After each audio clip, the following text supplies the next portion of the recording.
我会用事实告诉你们。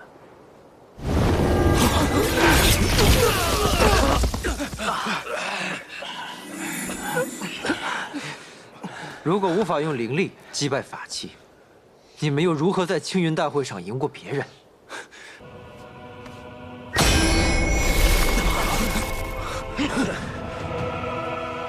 你们现在最该做的，就是为了瑶光山，让自己强大起来。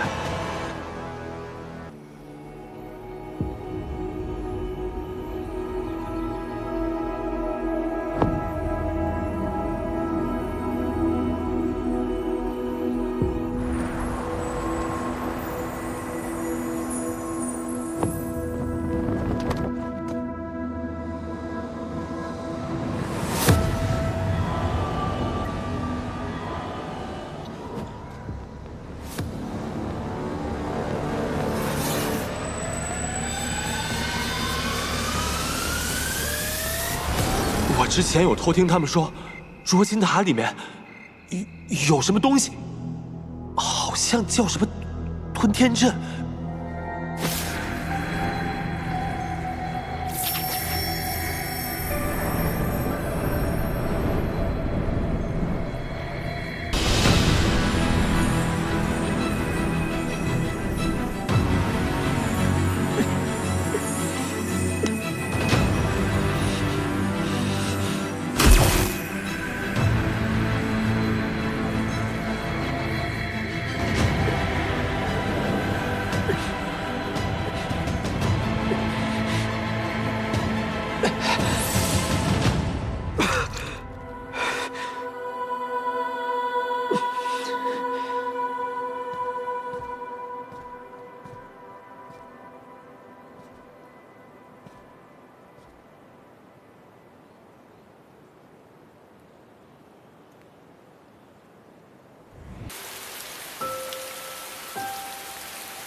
来了。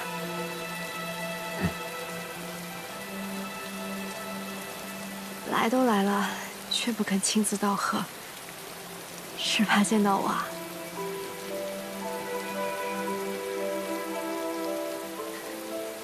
也许吧。是怕见到我，会想起一些不好的回忆，如复古之躯。云逸，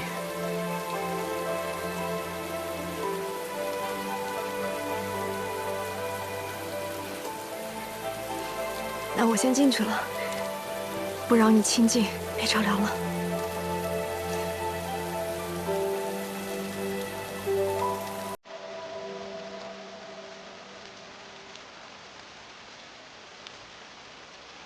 若你的黑影。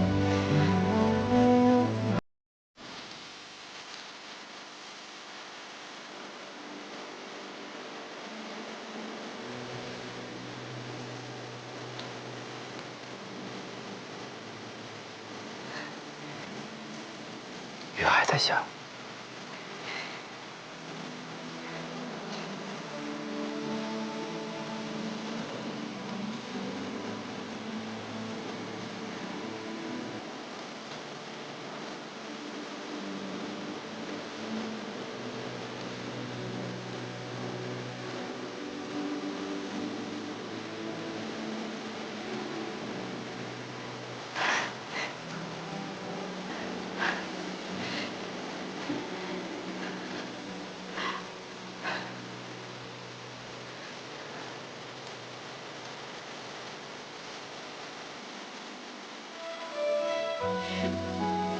你让我跟衙役怎么办？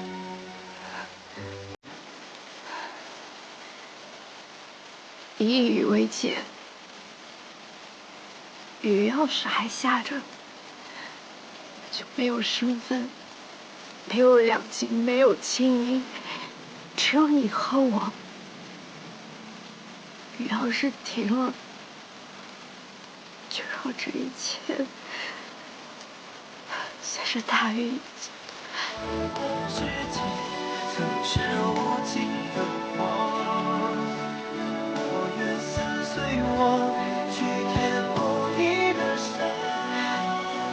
就算这一生不留心，会相遇而短暂，此生仓促。也多。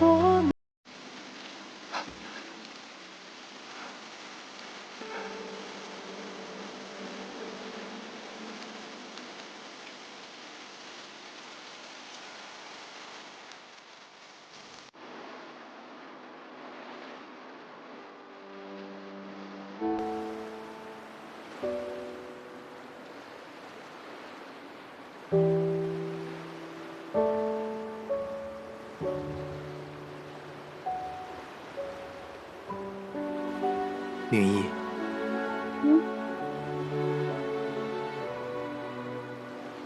明义，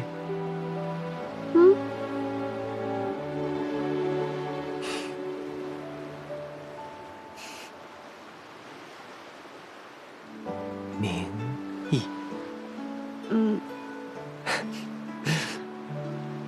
你还记得这酒的名字吗？新月君兮。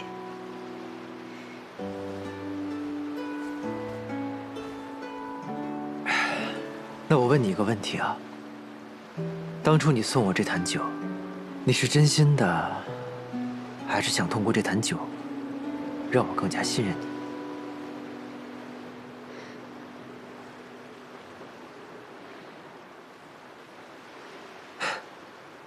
好了，我知道你是真心的。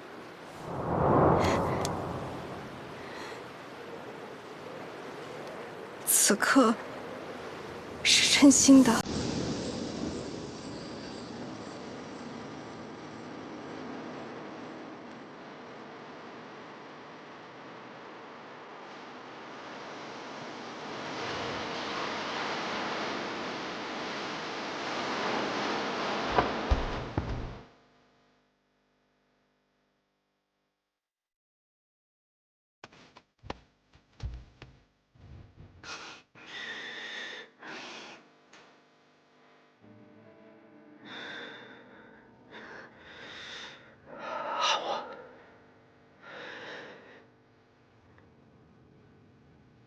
季伯才，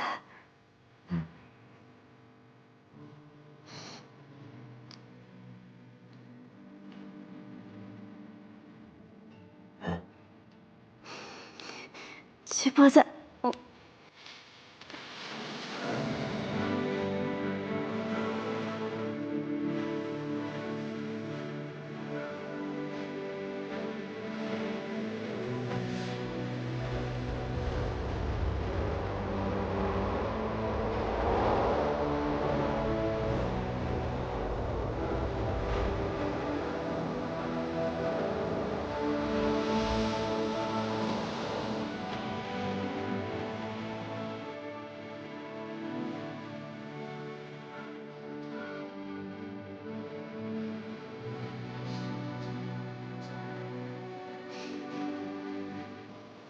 季伯才，我喜欢你。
拿到黄粱梦了？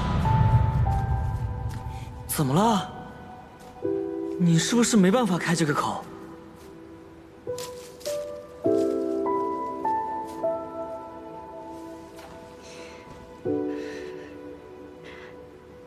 薄玉兰仙子去世前曾让她起誓，绝不能让黄粱梦现世。她要是把药给了我，那就是连她师父的遗志都违背了。他师父的遗志，他未必不会违背。是我要黄粱梦，是我要活命，我不能把难题抛给他，那这个坏人只能是我。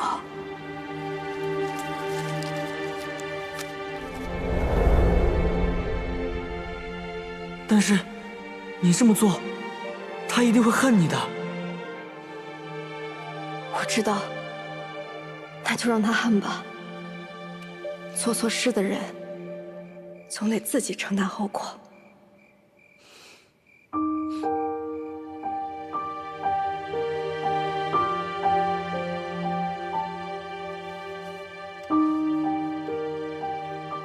这黄粱一梦，终是要结束了。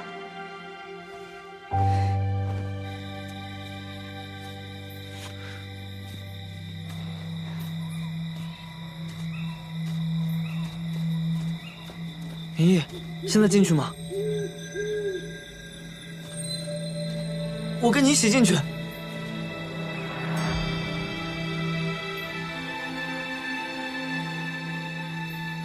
这一切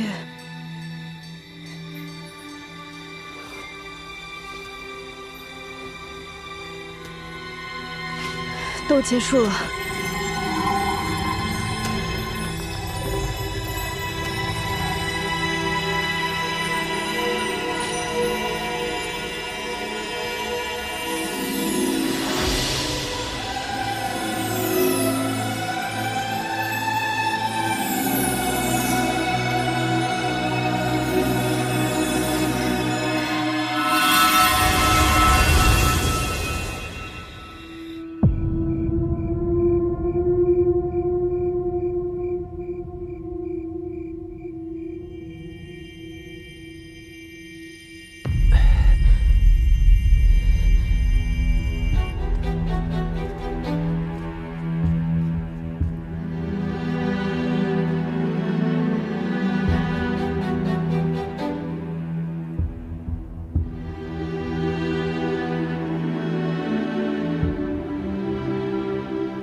我做了好多黄粱梦，赶紧尝一口。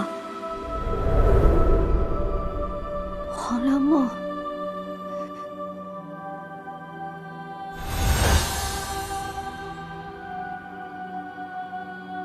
他把黄粱梦变成星月君兮的样子。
你不能再！这时候你心中有泪滴荡漾，你多久？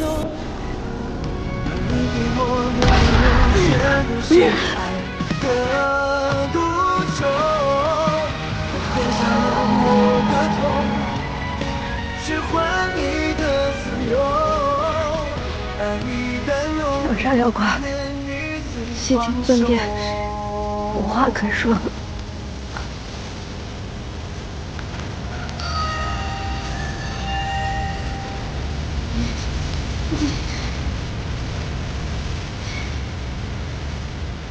赶紧，谢剑君，放过儿姐，不要伤害她，求你了。原来，你和所有人都一样，只是为了王良梦。是。从头到尾，你一直都在骗我。是。只是为了王良梦。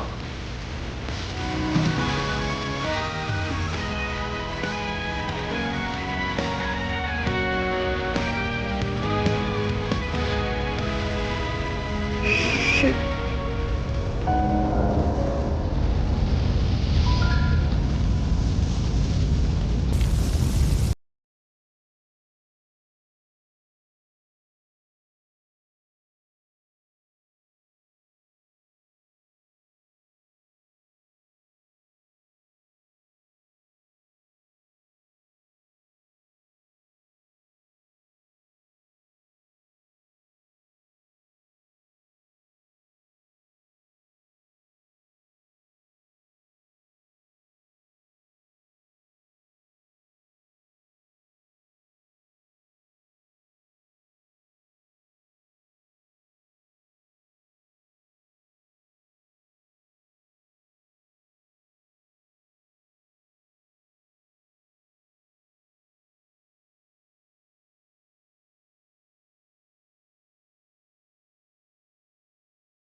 穆奇白果然是个没用的东西。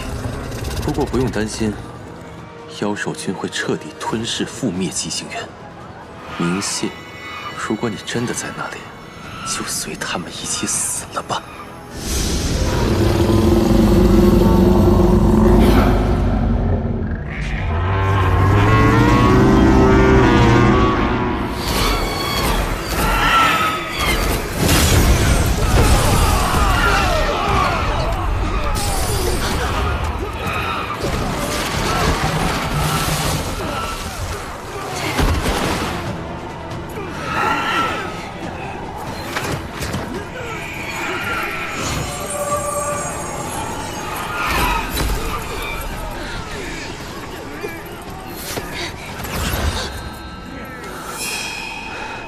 你自己小心。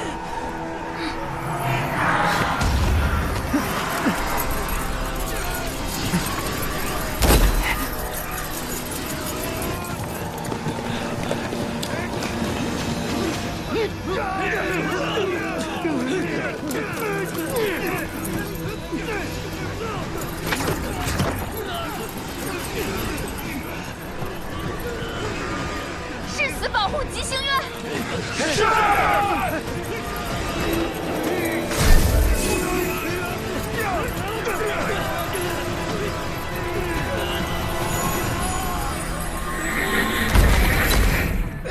到底是为何？为何呀？我们年少时不是说好了，要一起守护极星渊的吗？多少年来，弱者只能仰望强者，摇尾乞怜，得不到半分公允。极星渊要再这样苟延残喘下去，和毁了有什么区别？你如果能站在我这边，哪怕牺牲一些人，谋取更多的福祉，我们明明是可以成功。愚蠢至极，有毛病！引狼入室，你有什么资格评断别人的生死？妖兽怎么突然变强了？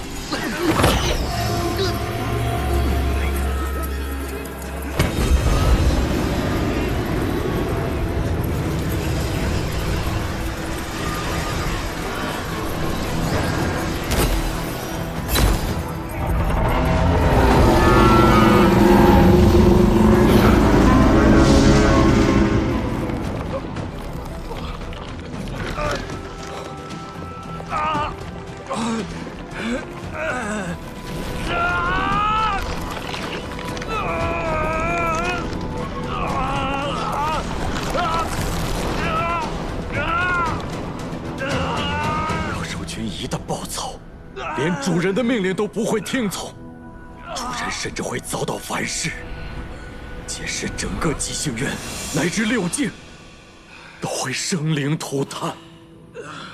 这就是你想要的吗？有了妖兽，就能主宰六境，极星渊就不再会受人欺凌。你又怎知我做不到？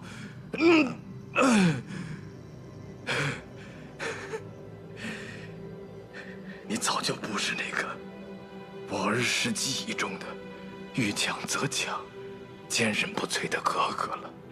你怎会为了求太平而如此这般懦弱、求全、胆怯？你当初就应该和逐水合作，我们明明可以合作。没有，你只会沦为质子。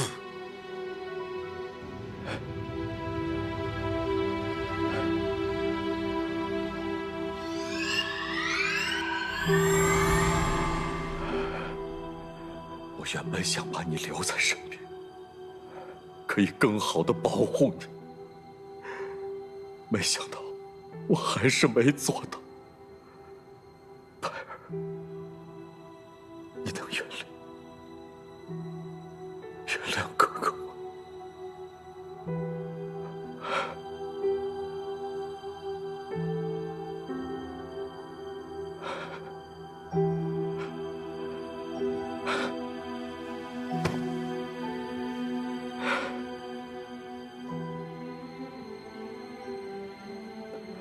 当初，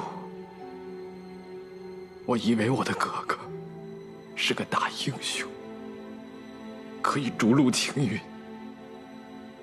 现在我才知道，这一切不过是黄粱一梦。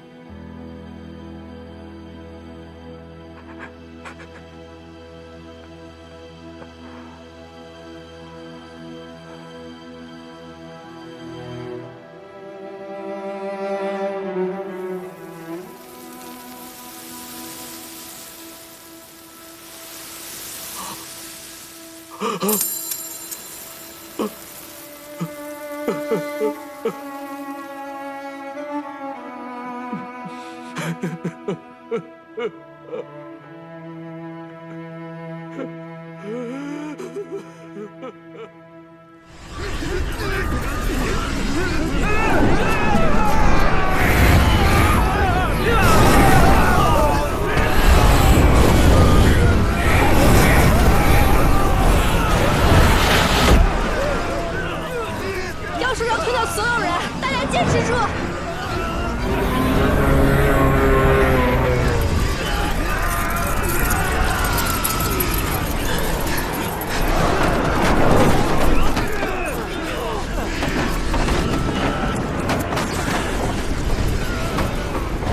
别放弃啊！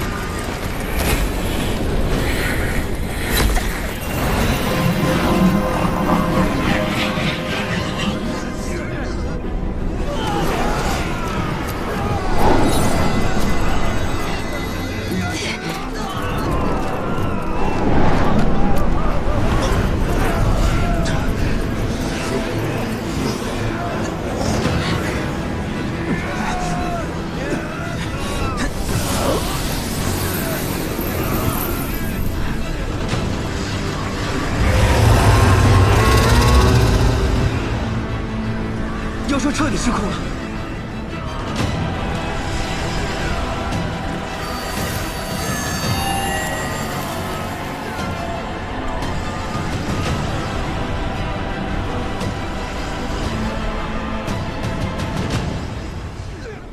如今只有一个办法了。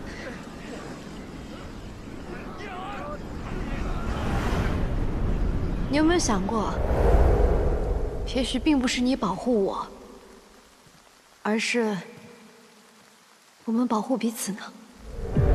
虚名幻境中提到过的同心阵，书上记载，它有封印凶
你。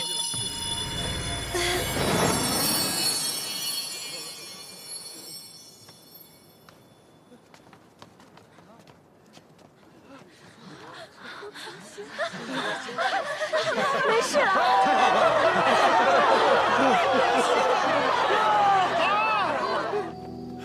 快到了，再坚持一下。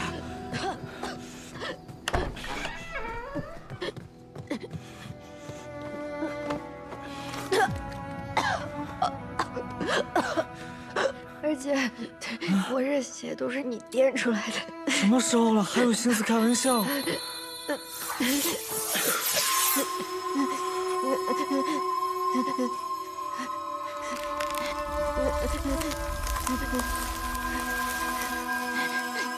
幸好你看还剩一半。明义，我们真的没有时间了。再这样下去，你连七叶劫都撑不过去，李恨天马上就会要了你的命的。我撑得过去，你放心，我这不还活着呢。亏你还笑得出来，同心剑稍有不慎，误政者即刻身陨，我都快担心死了。得亏你和季伯在心意相通，信念一致。你怎么了？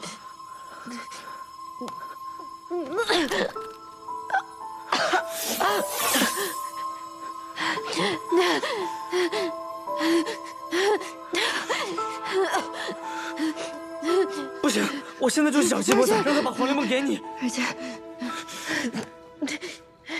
你说让他知道我处心积虑待在他身边，就是为了黄连梦，他会怎么想？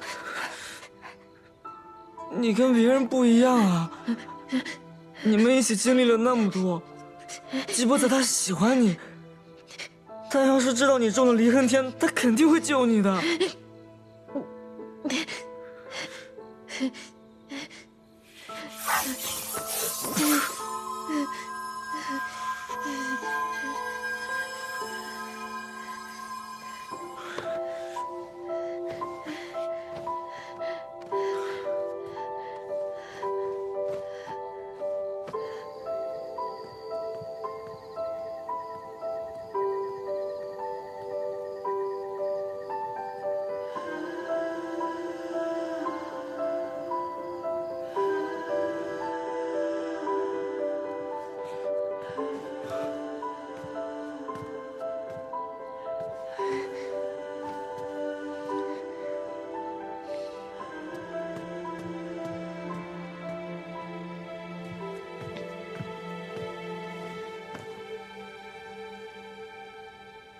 你怎么样？方才一直没有看到你。同心阵耗尽了我所有灵力，你倒是活蹦乱跳的，看着气人。真的没事儿。我说了你又不信，一句话问2遍，都不像你了。害怕啦？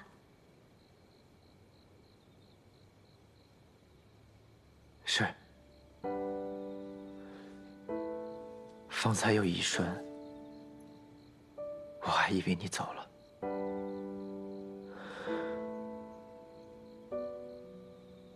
我说过，你再也跑不了了。但若是你要走，我也不会拦你。七叶劫才刚刚开始，3日长夜，我会等你决定。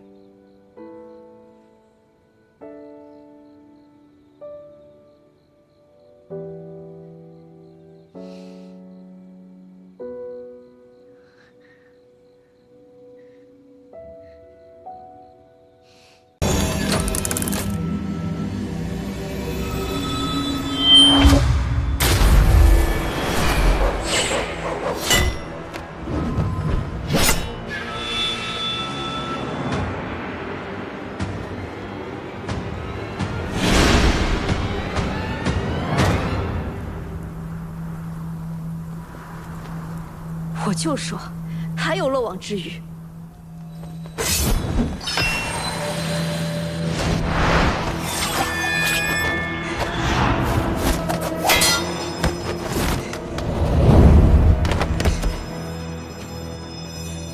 什么不出招？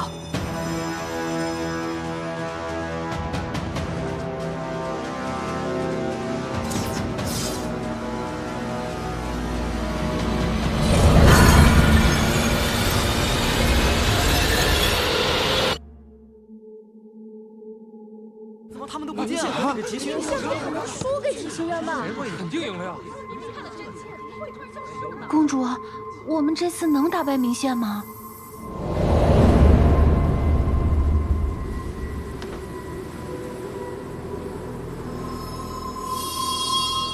这个空间限制了我的灵力，连战甲都无法维持。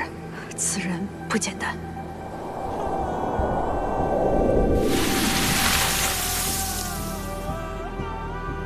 急行院的斗者竟有此等灵力，你到底什么人？都被困在我的灵犀井里了，还能说出这种话？我就算在你的灵犀井中，灵力减弱，也照样赢得过你。是吗？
于姐，爹，你看，失误了！就剩这么多啊！是啊，福德都没有了。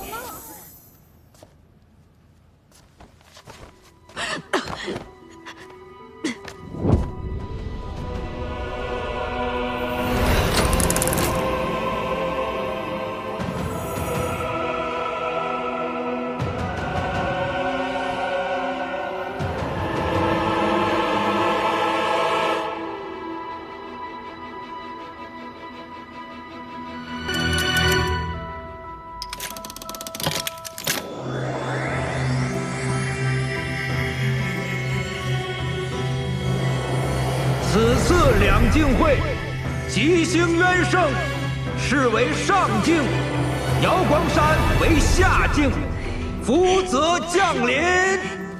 公主，我们赢了！我果然没看错人。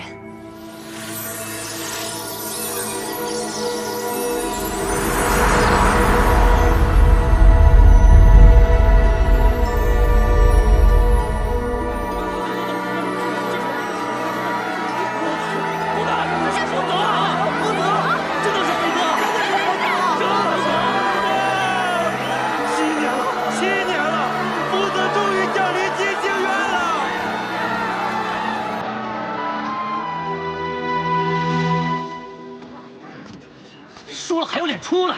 就是，没福利都管他，没有脸。就是，你说到手的福泽就这么没了？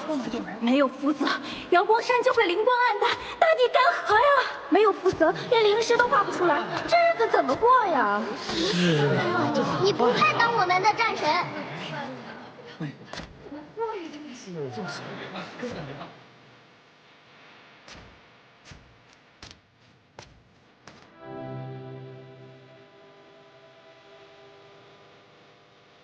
我是瑶光山太子明宪， 13岁起参加青云大会，连胜7年，却像从未赢过。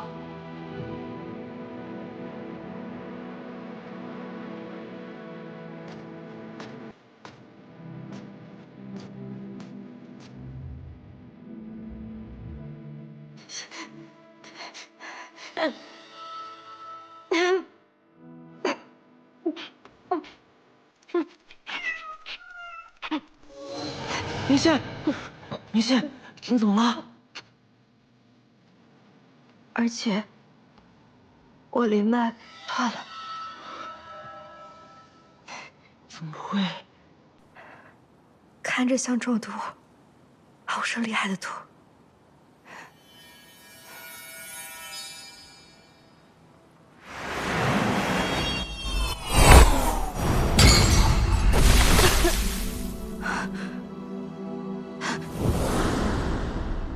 是他，卑鄙小人！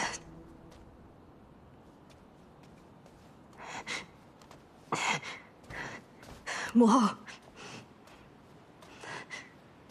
我命你走，即刻离开瑶光山。母后，您这是要驱逐我吗？你的灵脉一断，再要留在瑶光山，是想死在觊觎太子之位的人手里吗？母后，我一定能修复灵脉。瑶光山失去的，下届青云大会，我千倍万倍讨回来。我对你一定还有用，你千万别赶我走。明宪，你听好了，我不是要赶你走，是要你好好活着。可笑我这半生汲汲营营，如履薄冰，教你从一出生就用这无相秘法扮作了这个太子。你本来可以成为一个普通的小仙子的，这道至强至密的障眼法，让你在所有人的眼里，都只是一个男子的面貌。可是现如今，你的灵脉一断，一切都成了空。明宪，留在瑶光山，并不是一条生路。我放你走，你撤去无相秘法，恢复你本来的样子，谁都不可能认出你来。好好活下去，永远别再回来。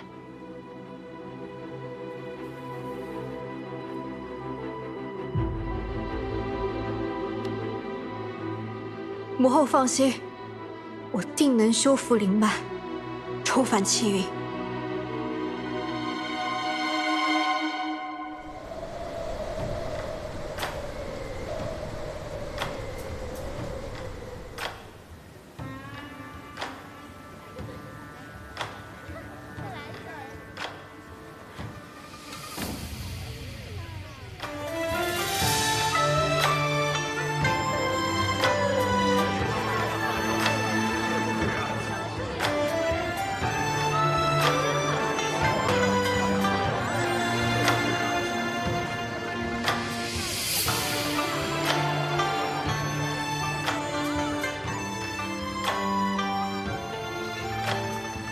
季仙君，我去找别的仙君了。这可不许。季仙君还真是把花月夜当家了。这青云大会一落幕，你就来了，在这流连的时间可比我都久。我辛辛苦苦出战青云，不就是为了今日？要什么有什么。明明是我有什么，季仙君就要什么。是吗？那你有什么？季仙君，吃颗葡萄。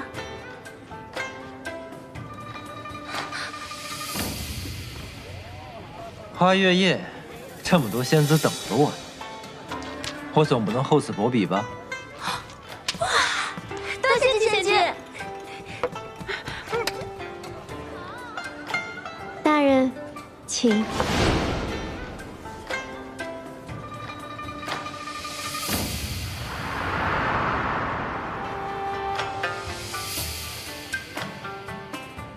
季伯宰这小子，赢了青云大会后，日日花天酒地，寻欢作乐，果然是个卑鄙无耻的小人。2个月了，我都无法近他身。今日他得封青云斗者称号，大摆宴席，我定要抓到这个接近他的大好机会。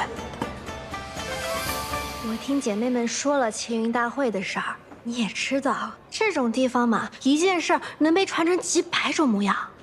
仙君在青云大会上表现英勇，所向披靡。那一看就不是那种会被区区名县一招击败的普通人。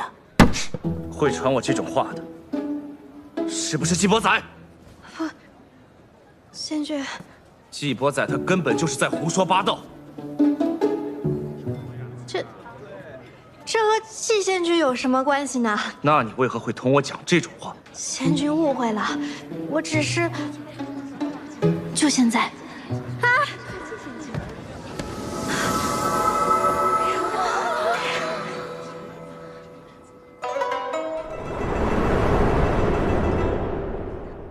先引他英雄救美，我再顺势接近。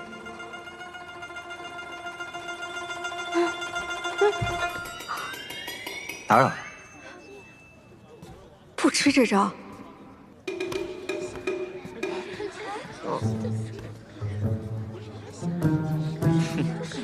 你该不会以为能找到季仙君为自己撑腰吧？孙仙君，你误会了，你那事儿季仙君一个字都没跟我说，你可千万别怪他。季伯宰，是不是你传的我在青云大会的事？你一个沉冤罪囚，莫名后天得了灵脉，还攀上天机公主当了斗者，怎么只敢在背后嚼舌根，这么上不得台面吗？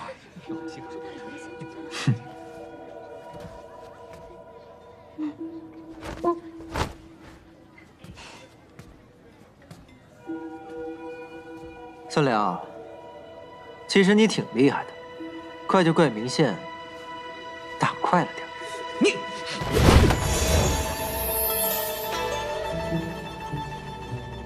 可惜啊，又差了一点。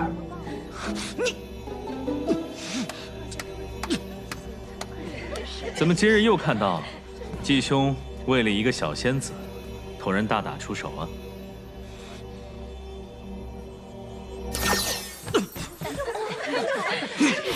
孙良，今日是季仙君的庆功宴，莫要胡闹。哎。算你走运。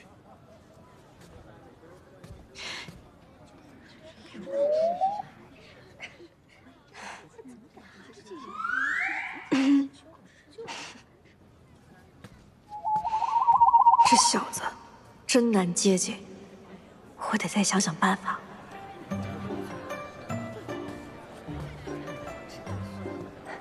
季贤君，酒菜已经备好，可以开席了。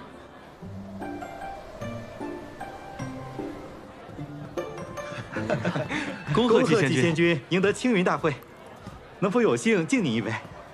季仙君在青云大会上的表现如此英勇，为我们吉星渊赢得了福泽，今日难得一见，在下敬你一杯。师父说，我的时间不多了。徒儿，你青云大会受的伤给我看看。师父，我不知道中了什么毒，灵脉断了。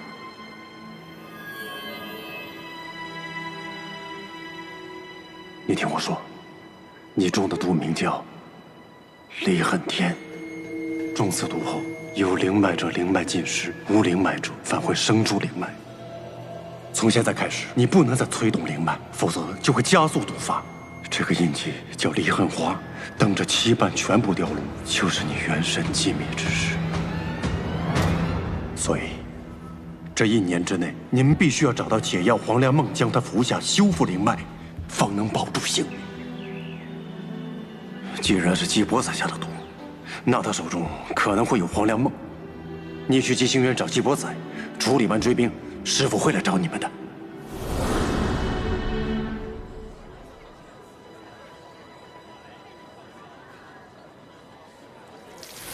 他不知外事，是怕别人给他下毒。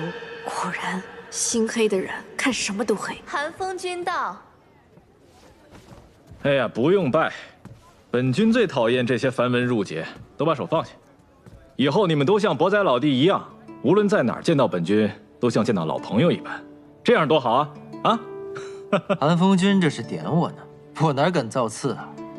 从前做醉酒时，连贵人的灵宠都要下跪，现下混好了，便只求一个不弯腰。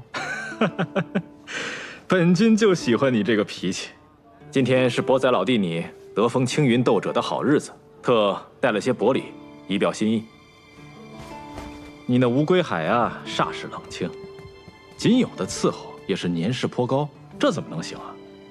本君的小侄女天机也是个不懂事儿的，她虽然掌管着吉星渊的寿华判宫，却仍然当不好这个尊者，都不知道给你安排个人。今日本君给你送来2位婢女，日后管账洒扫你尽管吩咐他们。本君这份薄礼，你可还满意啊？韩风君对我的乌龟海，听得也太紧了吧？他们吉星渊内部果然也有隔阂。不是我不领情，今夜好歹也是天机公主为我办的宴席，可韩风君却突然带了2个人过来，我这要是收下了，那岂不是驳了天机公主的面子吗？你不敢驳了天机公主的面子，反倒是不怕得罪本君呢。老弟，这份薄礼，你当真不收吗？风君送的礼，季仙君竟然不收，竟然拒绝了，这不折了人家的面子吗？机会来了！不可以，大人才刚刚答应我要带我回乌龟海的。我方才说过吗？说过。许是之前答应的太多了，都不记得了。那不如季兄将这3人一同带回去，也算是一段佳话呀。对呀，是啊，一起带回去不更好？这个主意好，本君这就亲自派船车将你们一起送回去。好，带回去。对，带回去吧。是啊，带回去。不行，装不下。虽然乌龟海地偏，但毕竟是赏赐给季县君的，幽静开阔，我看多来几个也装得下呀。对呀，是这个主意好啊！季县君带回去正好，这正好，这是对。且慢，诸位，我乌龟海可不是什么鱼塘，更何况在下精力有限。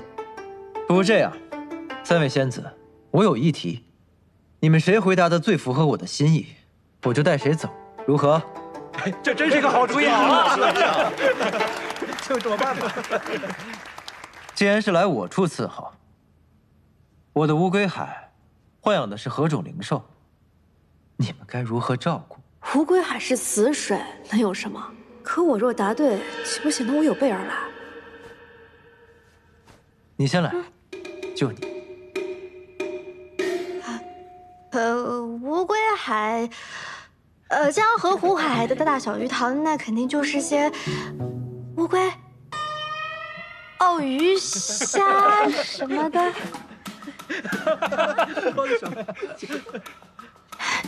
大人，我对你一片心，比灵兽更忠诚，比乌龟海的水更深。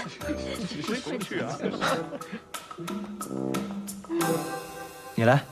乌龟海是吉星渊死水，什么都养不活，整个府中连一只灵兽都没有。好无知的仙子啊！你当真了解季仙君吗？知道他的喜好吗？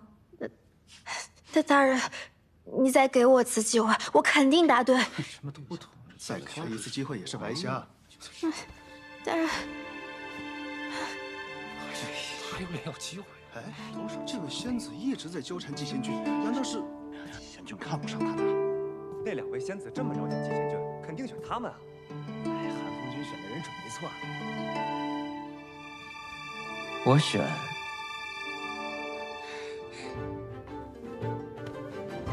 他。怎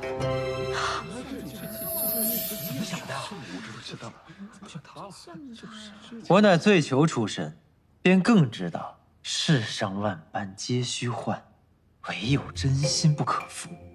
这位，明义，这位明义仙子视我为她的意中人，对我一片痴心，我怎能辜负了呢？你放心，我绝不负你。这两位仙子，那今日就只能怪我们没缘分了。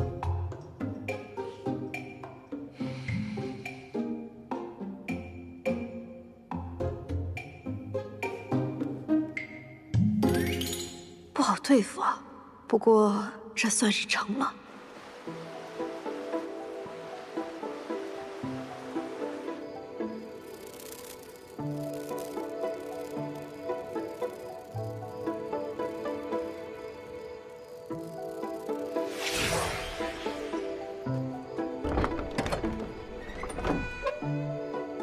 主上回来了。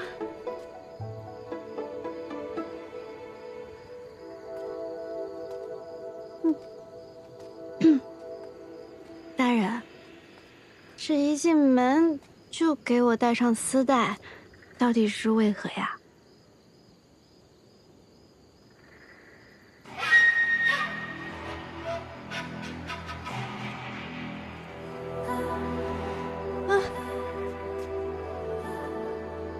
我喜欢。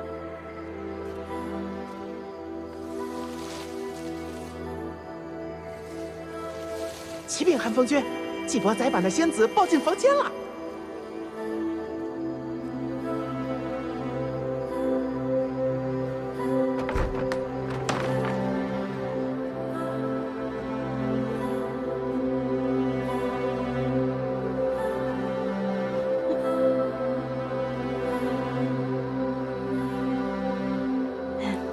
大人，这外边天都快亮了吧，还不给我摘下来？大人，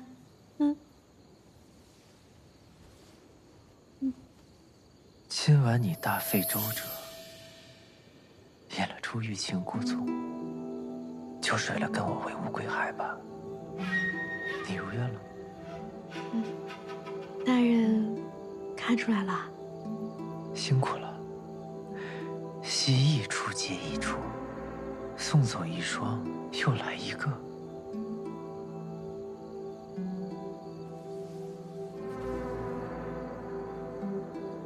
难为你和孙辽暧昧默契的演了一场。大人，你这么说就过分了，你千不该万不该听孙辽质疑我的真心吧？这倒也是。你能帮我把这解了吗？我不喜欢这样，像在审问我。回答我的问题。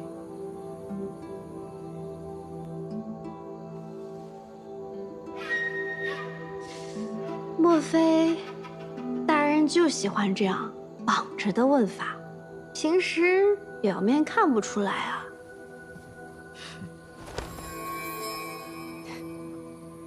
多谢的。大人，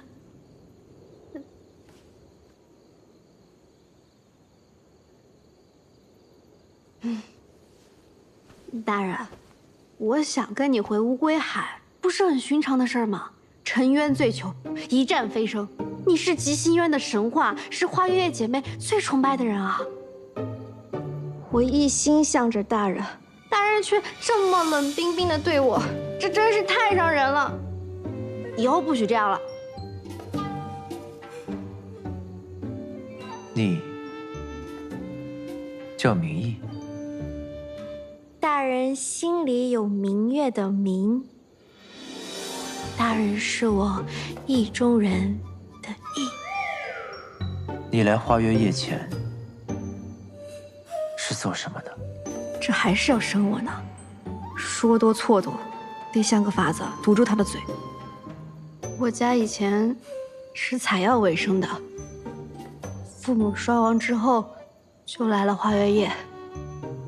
那你……大人问我这么多，可是怀疑我，我看就是不喜欢我吧？那不喜欢我为何带我回乌龟海？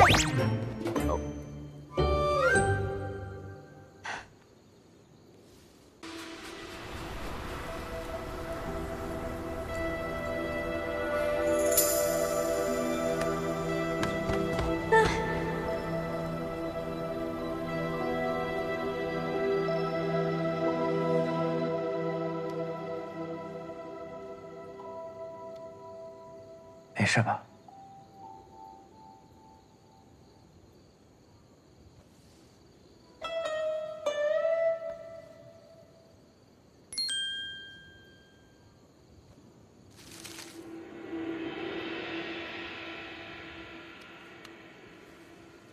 我不喜欢别人太过于主动。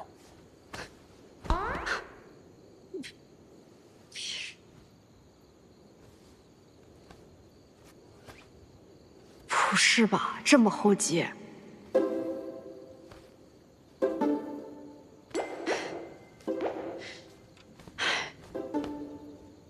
行吧。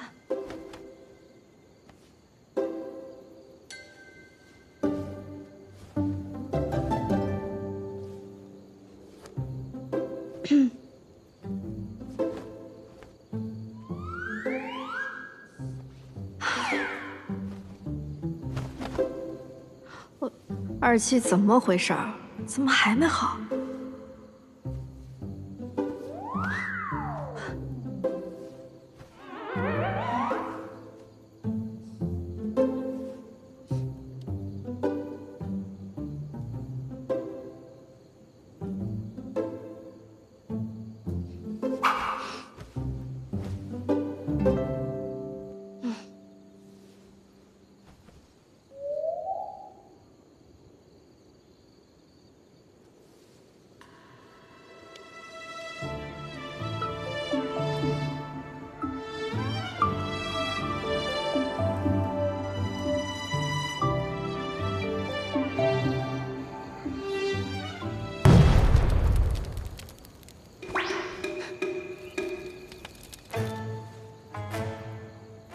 外面着火了，我去看看。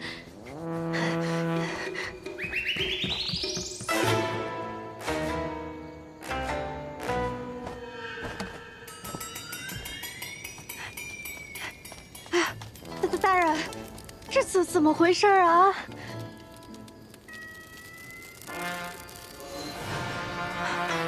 主上，后山的小楼着火了，还请您过去查看。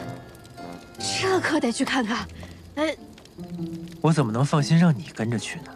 乌龟海你一处也不认识，出了事可怎么办？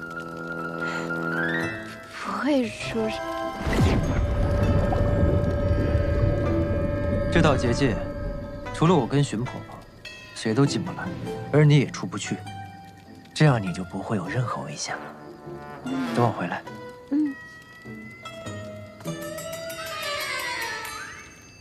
你小子！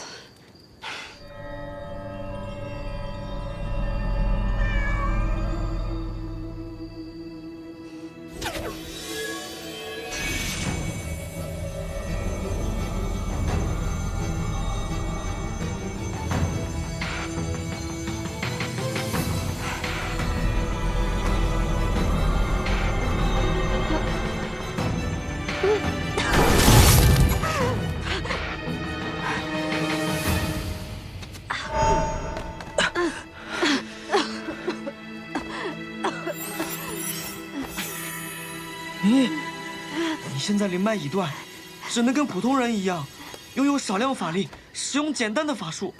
以后就别逞强了。知道了。没事吧？蛇师傅不是说不让你有灵脉吗？万一灵荷花断了怎么办？只用这点灵力，不至于催动灵脉。这个结界复杂，只能我来破。我不就让你搞点动静，阻止它流速而已吗？下手那么重干嘛？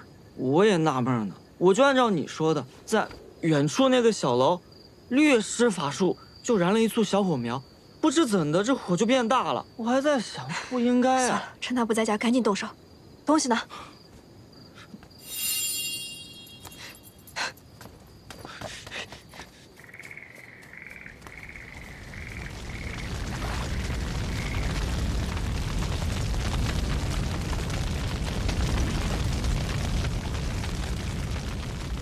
这名义一来就出了这样的事儿，主上放心，老身一定彻查起火因由。不必，天火而已，不必惊动外人。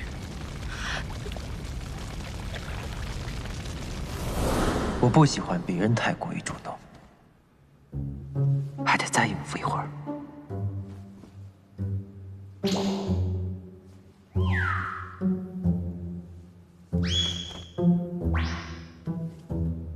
衣服怎么就这么几层？不修点个火，怎么还没好？活我慢慢灭。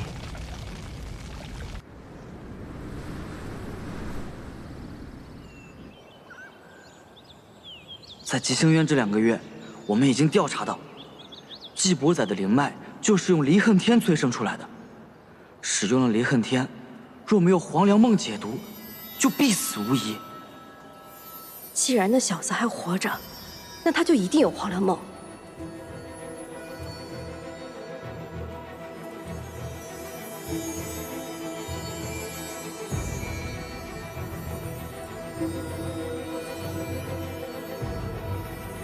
不在这儿。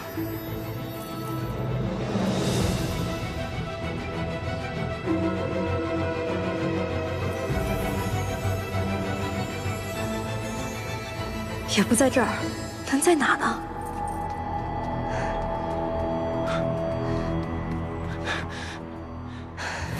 离恨天和黄粱梦是双生的毒药解药，以你的毒血为引做出来的法器，按理来讲不应该找不到啊。去那边瞧瞧。主上，小心台阶。他们要回来了，你赶紧找个地方。你居然自己跑了！我们出去这么久，也不知道那小仙子有没有乖乖等着。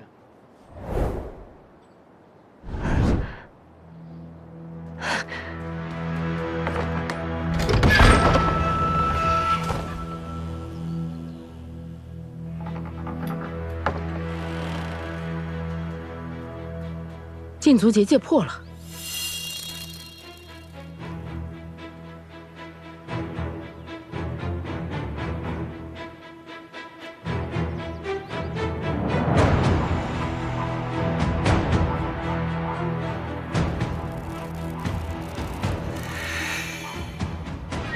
主上，他不在房内。